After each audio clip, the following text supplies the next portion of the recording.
Have you ever wondered how a group like the Taliban could rise to power in a country?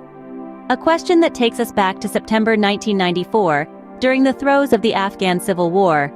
A new faction emerged, one that would come to be known as the Taliban, a name that aptly translates to students in Pashto. The Taliban was not a random collection of individuals, but a group largely composed of students from the Pashtun areas of eastern and southern Afghanistan. These students had been educated in traditional Islamic schools, known as madaris, where they were steeped in Deobandi Islamic fundamentalism. This ideological grounding would come to shape the Taliban's approach to governance and law. At the helm of this movement was a man named Mullah Omar. Under his leadership, the movement spread like wildfire throughout Afghanistan, pulling power away from the Mujahideen warlords who had previously held sway. By 1996, a mere 2 years after their emergence, the Taliban controlled approximately 3/4 of the country. But they didn't just control the land, they shaped its governance too. The Taliban established the first Islamic Emirate of Afghanistan, an entity that espoused a strict interpretation of sharia, or Islamic law. This was a government that ruled with an iron fist, imposing its will and ideology on the people it governed. In a matter of years, the Taliban shifted the power dynamics in Afghanistan, establishing the first Islamic Emirate, a rapid rise that would have profound and lasting impacts on the country and its people. The power of the Taliban was not unchallenged, leading to their downfall and subsequent resurgence. But how did that happen? The Taliban's initial reign was met with significant opposition, notably from the Northern Alliance militia. This resistance, combined with international pressure, led to the United States invasion of Afghanistan in December of 2001. The invasion marked a turning point, resulting in the overthrow of the Taliban, who had until then controlled approximately 3/4 of the country. But the Taliban's story was far from over. Many members retreated to neighboring Pakistan, regrouping and re-strategizing. It was here that they launched their insurgency against the US-backed Islamic Republic of Afghanistan and the NATO-led International Security Assistance Force. A new chapter had begun in their narrative, one marked by a fierce determination to regain control.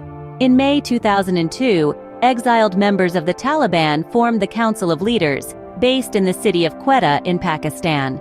This council would play a pivotal role in the organization's future actions and strategies. Fast forward to May 2021, under the leadership of Hibatullah Akhundzada, the Taliban launched a military offensive that would culminate in a significant event, the fall of Kabul, on the 15th of August, 2021. This event marked a drastic shift in the balance of power, leading to the dissolution of the Islamic Republic and the re-establishment of the Islamic Emirate. The Taliban's return to power in 2021 marked a full circle in their journey, but with it came severe consequences for the people of Afghanistan. The Taliban's rule has been marked by severe human rights violations and restrictions, particularly against women. But what does this mean for the people of Afghanistan? Under the Taliban's rule, a harsh and strict interpretation of Sharia law is enforced. This rigid interpretation has led to widespread international condemnation due to mass atrocities committed against Afghan civilians.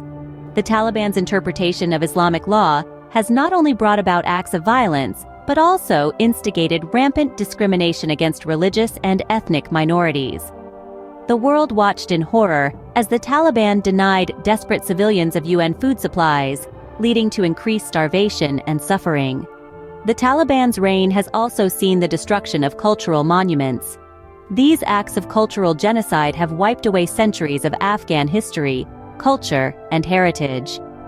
But perhaps, one of the most heartbreaking realities of the Taliban's rule is the severe curtailing of women's rights. Women have been barred from education and most forms of employment, adding another layer of hardship in an already devastated nation.